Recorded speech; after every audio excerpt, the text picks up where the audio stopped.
Bonjour à tous et bienvenue sur Mathécapt. Aujourd'hui, je vous propose une leçon pour parler d'une partie du chapitre des fonctions. Nous allons expliquer comment trouver l'image ou les antécédents d'un nombre par une fonction en lecture graphique. Pour faire ce travail, j'ai choisi donc de prendre un repère sur lequel j'ai tracé une fonction qui est ici en rouge. Présentons un peu les axes. Tout d'abord, nous avons l'axe horizontal, que j'ai ici représenté en bleu. C'est ce qu'on appelle l'axe des abscisses, ou aussi l'axe des x. Et c'est sur cet axe que nous lirons les antécédents. Ensuite, on regarde l'axe vertical, représenté ici en vert. C'est ce qu'on appelle l'axe des ordonnées. C'est sur celui-ci que nous allons lire f de x, c'est-à-dire l'image de x. Alors, je vous propose de faire ça en deux parties. Tout d'abord, nous allons essayer de comprendre comment trouver l'image d'un nombre par une fonction, et nous nous entraînerons. Ensuite, nous ferons la même chose avec les antécédents. Commençons tout de suite avec un premier exemple. Quelle est l'image de 1 par la fonction f? Alors, cela peut s'écrire de deux façons, soit f de 1 est égal, et ici on écrit son image, soit la fonction f qui au nombre 1 associe, et de l'autre côté, on écrit son image. Alors, comment va-t-on faire ça? Écrivons une petite méthode. Pour trouver l'image d'un nombre x par une fonction f. Premièrement, on part de x sur l'axe des abscisses. Donc ici, mon x, c'est le 1. Petit 2, on se déplace jusqu'à la courbe de f. On regarde le graphique ici, et on vient jusqu'à la courbe. Enfin, petit 3, on lit l'image f de x sur l'axe des ordonnées. Regardez ici le graphique, et on y va. On obtient moins 1. Alors certains vont me dire, pourquoi je ne pourrais pas partir de x égale 1 et aller jusqu'à la courbe par ici?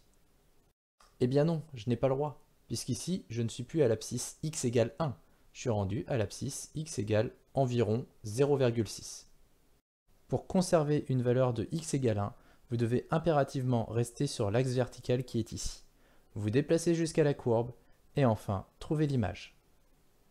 Finalement, on trouve f de 1 égale moins 1. On continue avec un second exemple. Quelle est l'image de 2 par la fonction f? Ce qui se notera f de 2 égale son image, ou encore la fonction f qui au nombre 2 associe son image.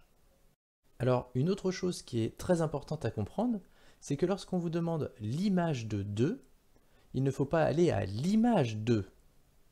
Ici, le mot de est très important. Il faut que je parte de 2, mais le 2, il est à la place ici de x.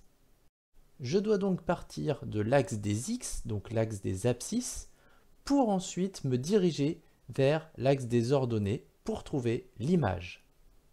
Finalement, f de 2 égale moins 3, c'est-à-dire l'image de 2 par la fonction f est moins 3. On écrit notre réponse. Passons à une troisième question.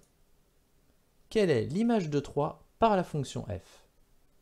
Mettez pause, c'est à vous de réfléchir. Au niveau des notations, c'est toujours la même chose. Je cherche f de 3 égale, ou alors le nombre qui à 3 associe son image. Alors, je me dirige vers l'axe des abscisses ici, et je prends x égale 3. Ensuite, je me déplace jusqu'à la courbe, et il ne me reste plus qu'à lire ma valeur sur l'axe des images. On obtient donc f de 3 égale 1.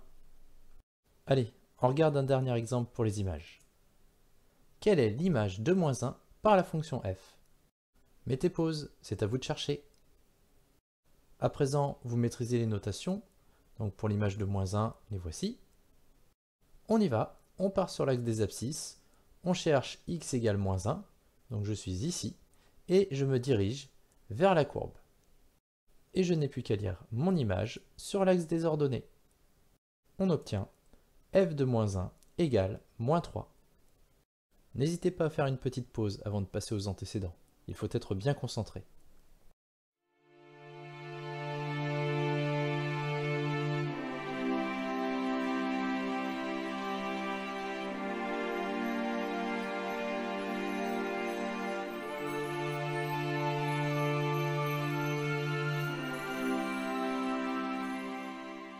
Allez, on y va. C'est parti pour les antécédents. Je vous propose tout de suite de partir sur un exemple et de l'expliquer. Voici ma question. Quels sont les antécédents de -3 par la fonction f? Alors, qu'est-ce que cela veut dire? Si je regarde mes axes, je me rends compte que les antécédents sont ici. Ce sont donc les valeurs de x. Il va donc falloir que je trouve les nombres x ici qui me donnent pour image -3. Alors, comment je vais écrire ça? Eh bien, je vais noter que f de quelque chose, donc ici mon x, doit être égal à l'image -3. Avec l'autre notation, je vais donc prendre la fonction f, qui a un nombre x, je ne sais pas lequel, me donne l'image -3. Donc je vais partir de l'axe des images, qui est ici, à partir de -3, pour trouver mes antécédents. Écrivons comme tout à l'heure une petite méthode. Pour trouver les antécédents x d'un nombre f de x par une fonction f, petit 1, on part de f de x sur l'axe des ordonnées. Ici, mon f de x, c'est -3, c'est mon image. Comme tout à l'heure, petit 2, on se déplace jusqu'à la courbe de f, regardez sur le graphique. Mais ici, je constate qu'il y a deux possibilités. Je peux aussi partir vers la droite. Il va donc falloir rajouter une deuxième valeur, que j'écris ci-dessous. Enfin, petit 3, on lit les antécédents sur l'axe des abscisses. Regardons le graphique. Ici, je vais dire -1, c'est donc mon premier antécédent. Et pour l'autre, ici, j'obtiens 2, et donc 2 est mon second antécédent. Les antécédents de -3 par la fonction f sont donc -1 et 2. Allez, voyons si vous avez compris avec un autre exemple. Quels sont les antécédents de 1 par la fonction f? Mettez pause et prenez le temps de réfléchir. Attention, ici il y a une petite subtilité. Comme tout à l'heure, on cherche f de quelque chose qui est égal à l'image 1. Et avec l'autre notation, la fonction f, qui a un nombre que l'on cherche ici, associe son image 1.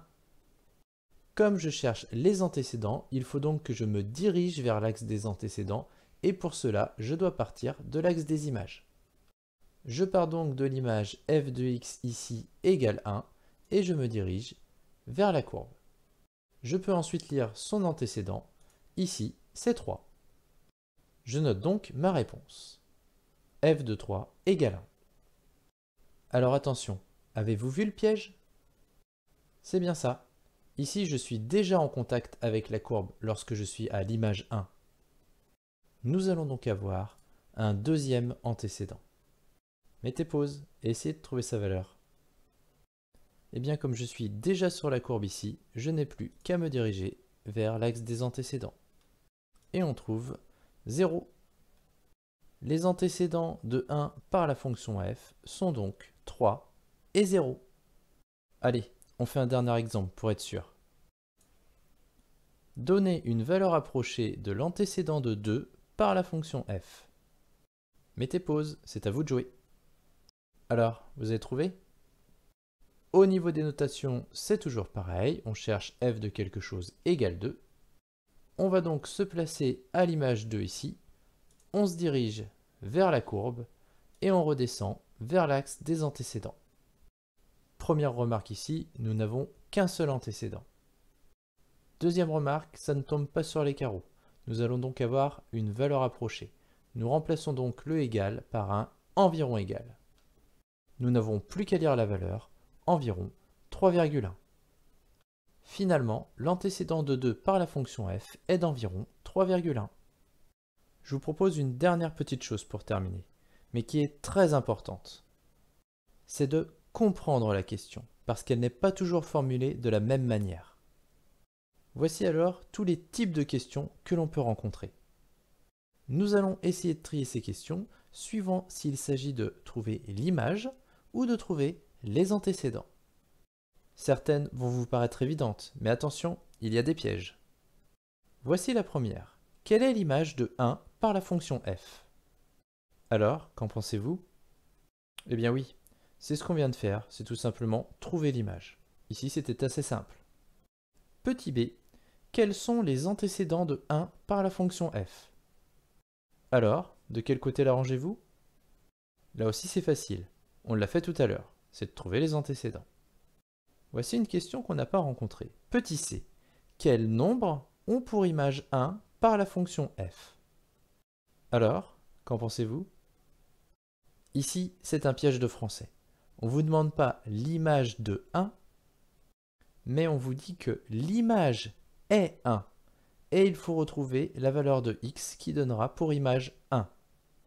Il s'agit donc de trouver les antécédents. Petit d, trouver la valeur de f de 1. Alors, où est-ce que vous le mettez? Ici, le 1 qui est dans la parenthèse est à la place de x. Je dois donc partir de x égale 1 pour trouver son image qui est f de 1. Il faut donc ranger cette question du côté des images. Enfin, question E, trouver x tel que f de x égale 1. Allez, prenez le temps de réfléchir. Ici, f de x égale 1 m'indique que c'est l'image de x qui est égale à 1. Et je dois donc retrouver les x qui sont à l'intérieur, ce sont les antécédents. Je place donc cette question du côté des antécédents. Et bien voilà, c'est terminé. J'espère que cette vidéo vous aura plu. N'hésitez pas à me laisser un pouce bleu si vous avez apprécié la vidéo. Je vous invite aussi à aller voir la prochaine vidéo qui s'appelle Entraînement de 10 questions sur les images et les antécédents. Et n'oubliez pas de vous abonner à la chaîne en cliquant sur le disque Math et Capt si ce n'est pas encore fait. Allez, à très bientôt!